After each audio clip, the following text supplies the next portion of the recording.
Bismillahirrahmanirrahim. Assalamualaikum warahmatullahi wabarakatuh. Alhamdulillahirrabbilalamin. Kita bisa melanjutkan materi kita yang tertunda di tatap muka dan akan dijelaskan kembali di dalam pembelajaran jarak jauh atau secara online. Ba'da tahmid dan salawat, mubasyaratan langsung aja ya, silahkan. Ya alhamdulillah sebenarnya ini kemarin kita sudah menyelesaikan sampai dengan halaman 74 ya tepatnya. Jadi alhamdulillah untuk pembahasan al-qismu asani, yaitu tentang al-ahkamu asyariyah, yang mana al-ahkamu asyariyah itu di dalamnya itu terdapat beberapa pembahasan, yaitu ada al-hakim, kemudian ada al-hukmu, kemudian ada mahkum fi dan mahkum alaihi, semua sudah dijelaskan. Jadi next kita akan langsung ke al-qismu asani, yaitu yang ada di halaman 77. Di sini nggak ada halamannya.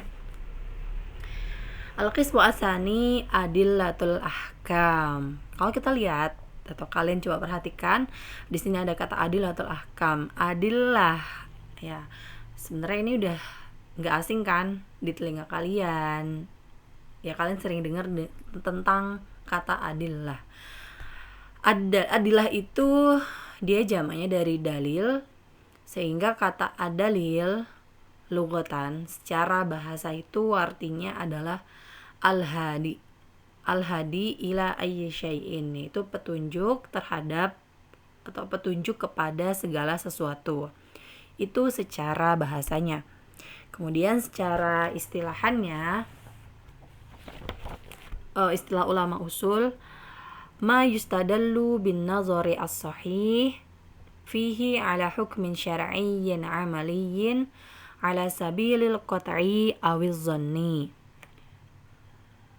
Sesuatu yang dapat dijadikan bukti atau sesuatu yang dapat dijadikan dalil dengan binazori, dengan sudut pandang as-sahih yang benar, fihi ala hukmin syar'iyyin, atas hukum syara', ala hukmin syar'iyyi amaliyin, mengenai perbuatan manusia, ala sabilil qat'i, baik itu secara pasti, awiz zonni, atau dugaan. Nah, jadi dalil itu sifatnya ada dalil yang qat'i sama ada dalil yang zonni. Jadi ulama usul tuh menjadikannya dua atau membagi menjadi dua, ada dalil qat'i sama zonni. Tapi itu nanti ya akan dijelaskannya. Oke, ini adalah pengertian adillah atau dalil secara lugatan dan istilahan. Al-adillatu asy-syar'iyyah as-sahihah. Nah, ini langsung di halaman 75 ya, silakan. Jadi dalil-dalil syar'i yang benar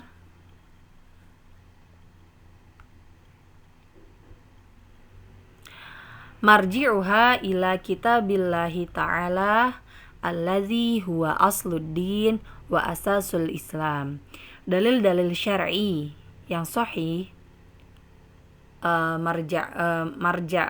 marji'uha gitu ya, tempat kembalinya atau yang kita sebut sebagai rujukannya. Jadi dalil-dalil syar'i yang benar itu merujuk ila kitabillahi ta'ala, kepada kitab Allah, allazi huwa asluddin, yang mana hal tersebut itu adalah asalnya agama, wa asasul Islam, dan pondasi atau sumbernya Islam. Mungkin kalau kita dengar kata dalil tuh pasti yang ada di benak kita tuh ya, kalau nggak Al-Quran ya hadis. Betul, itu adalah dua dalil syar'i yang sangat dijadikan pegangan oleh umat Islam. Oleh karena itu di sini dalil syar'i yang sahih itu mesti rujukannya itu, tempat kembalinya itu ke kitab Allah. Kitab Allahnya itu adalah Al-Quran, yang mana Al-Quran ini adalah suatu asalnya agama dan pondasi tiang atau tadi sumbernya Islam.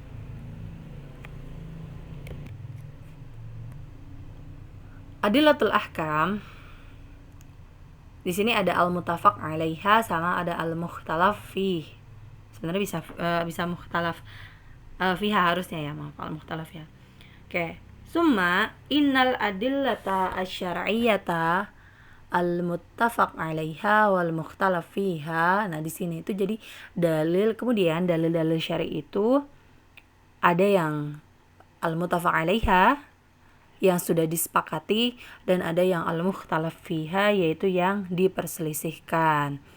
Jadi dalil al-adillatul ahkam itu di sini terbagi menjadi ada dalil yang sudah disepakati oleh para ulama atau ya dalil yang sudah disepakati itu, kemudian ada dalil mukhtalafi yaitu dalil yang masih diperdebatkan atau yang masih diperselisihkan. Dalam artian tuh bisa nggak sih A ini dijadikan sebagai dalil, bisa nggak sih B ini dijadikan sebagai adillatul ahkam. Jadi masih diperselisihkan. Ada ulama yang mengiyakan dan ada ulama yang tidak bisa kan, nggak bisa.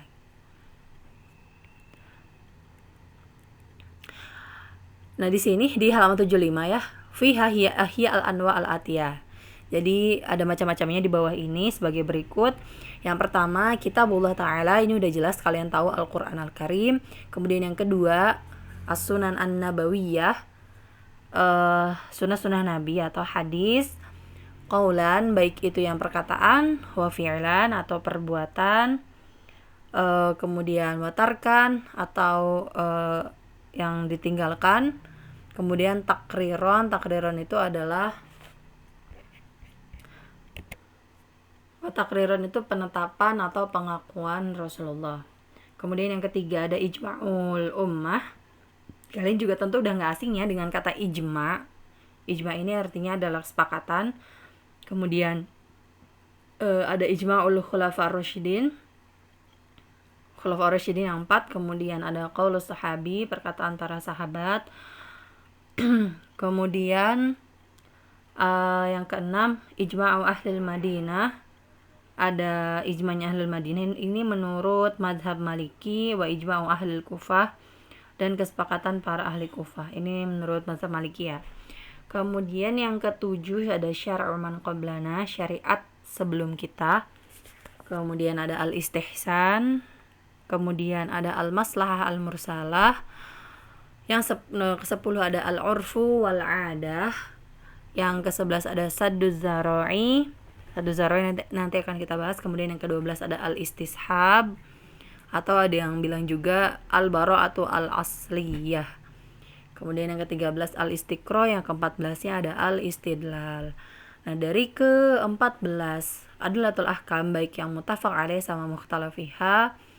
Ini sebenarnya yang paling sering atau umum ya, yang udah umum dijelaskan itu ada poin qaulus sahabi, kemudian syar'u man qablana, istihsan, masalihul mursalah, kemudian urf, sadduz zara'i sama istishab. Itu yang sebenarnya umum dibahas pada adillatul ahkam.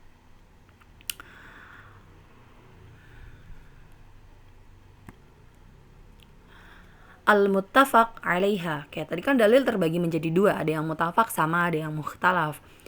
Wal muttafaq 'alaiha, dalil yang disepakati, yang telah disepakati itu diantaranya Alkitab, Al-Qur'an, kemudian was-sunnah atau sunnah an-nabawiyah, hadis, wal ijma' la ghair, dan ijma' atau kesepakatan.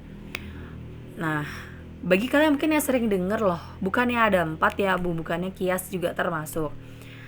Jadi untuk di bukunya, di kitabnya Al-Ashqar ini, mungkin beliau ya, setiap penulis itu punya kebijakan masing-masing. Mereka mungkin juga mengikuti belajar pada mazhabnya masing-masing.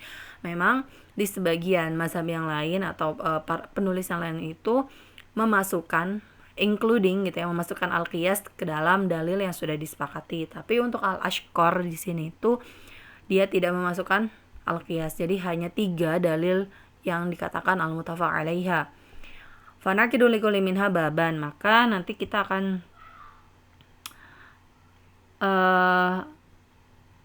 memfokuskan pembicaraan ini dengan bab-babnya gitu masing-masing. Kemudian wahya wa amma baqil anwa, sementara bagian atau macam-macam sisanya itu berarti selain yang 3 ini ya, Wahyal mukhtalaf fiha, maka itu adalah dalil yang belum disepakati atau dalil yang masih diperselisihkan. Fanaqidulaha baban rabi'an, maka nanti ini akan dibahas pada bab yang keempat. Nah, wa amal qiyas, di sini penulis Al-Ashqar, Syekh Al-Ashqar menuliskan, sementara kalau untuk bab qiyas fasaufa nu'aridu lahu fil qismi asalis insyaallah. Sementara kalau bab qiyas itu akan dipaparkan pada bab setelahnya, bab ketiga. Berarti ini bab yang pertama sama kedua itu ya tentang yang muttafaq alaihi, baru setelah itu qiyas.